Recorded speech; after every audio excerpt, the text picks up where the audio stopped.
What's going on, everyone? Welcome back to the show. So today we're going to talk about inflation and Social Security. How is inflation affecting Social Security? Obviously, there are a lot of people who are on Social Security, who are on a fixed income, who are retired, and they're in a situation right now where they're looking at this whole problem that we have with inflation, and it's only going to get worse. And that's unfortunate, but that's the reality. We're looking at a war in Ukraine. We're looking at other situations that are going on. Gas prices will be increasing as a result of the war, and we can only anticipate that things are going to get worse. So that's what I want to talk about today. But first off on this channel, we talk about financial news and what's going on in Washington, D.C. If that sounds like something interesting to you, please subscribe to the channel and hit that little bell notification. That way you'll get notified anytime we put out a video. And like always, if you see my name and a picture of me in the comment section, make sure you see a check mark next to my name. That check mark signifies that it's me. If you do not see that check mark, it's not me. It's someone trying to impersonate me. So let's go ahead and take a look at this article regarding Social Security. Now, this is something that we feared. Social Security recipients are losing buying power this year despite a big COLA raise. So we saw the cost of living adjustment, and the cost of living adjustment was 5.9%. So that was a 5.9% increase. People were really happy about that. However, we're looking at inflation year to year at about 7.5% as it currently stands.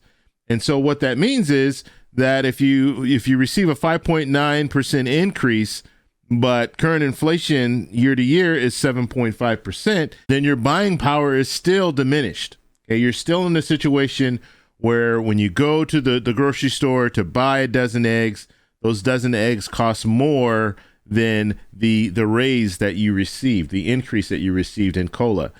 And so we're at a time now, and just looking at how things are playing out when we're looking at the war in Ukraine, when we're looking at the inflation that we have at home right now, the talk is that things are going to increase even more. And we're seeing that in gas prices. Gas prices are starting to increase, and that is going to be detrimental for a lot of people because we're looking at a situation where people are going to have to pay more.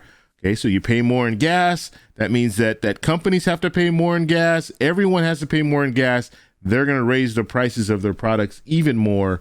And so we'll be looking at inflation probably going higher than 7.5%. And so just when we thought we were at a point where, okay, 7.5% year to year, hopefully we're at the top of this. They're talking about raising interest rates. So maybe that 7.5% will drop.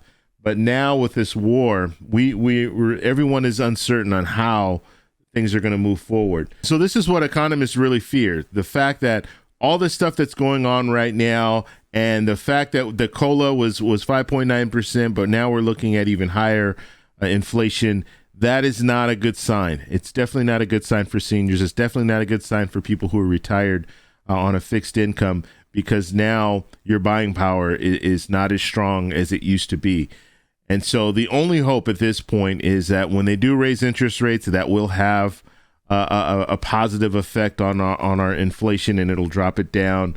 But we are, in the short term, going to be looking at prices going up when it comes to gas and everything else. And in Congress right now, they're talking about no longer buying gas from Russia. Believe it or not, you do have now the government's not buying gas from Russia, but you do have some private companies that are still buying gas from Russia. So the talk is that they're going to stop buying gas from Russia. That's what Congress is talking about right now, putting something in place so they won't be buying gas from Russia anymore, which means it's going to drive prices up because we're buying, I heard it was about 7% of the gas that we use is coming from Russia. So once they get to that point where we stop buying gas from Russia, we'll probably see an increase because it's going to be less gas available. So we're going to have to see where that goes. But ultimately, there's so many different things that they're talking about now. Open up pipelines. It's just, we're in a situation right now where we did not anticipate this war, and this war will have an effect on all of us. And I think President Biden has been out there at least letting the public know, look, this is potentially what's going to happen. So on top of inflation, we're looking at other situations. And so let's just hope by the end of the year that inflation will start to decrease, and we'll be back in kind of that neighborhood of 2%, 3%.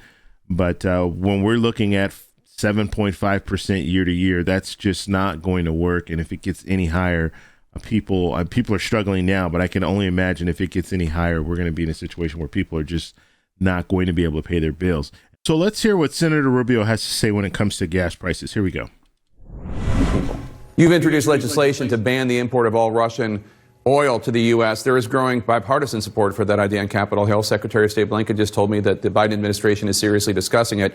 Americans are already dealing with high gas prices. Should they prepare for that to get even worse in order to stand up to Putin?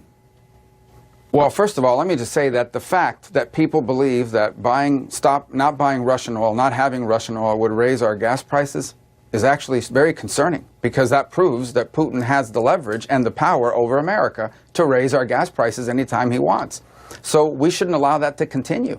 We should not allow Vladimir Putin to have the power at any moment to raise gas prices on Americans by cutting us off at some point now or in the future. So we should cut them off now and replace it with American oil and have a buffer in between the time that that production starts up and the time that we make the cutoff, and we can use our strategic reserves for that. That's what I hope we will do. I hope that's where the administration's headed, but it makes no sense whatsoever to continue to buy oil from Russia that they use to fund this war and this murderous campaign that they're undertaking. So that was Senator Rubio talking about gas prices and banning the sale of Russian oil.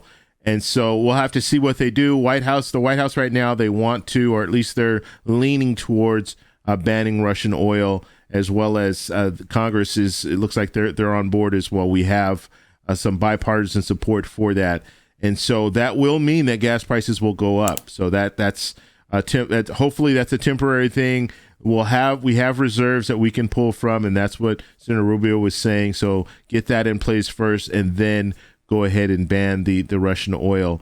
But at this point, something needs to be done. We obviously can't be paying Russia for oil at this point.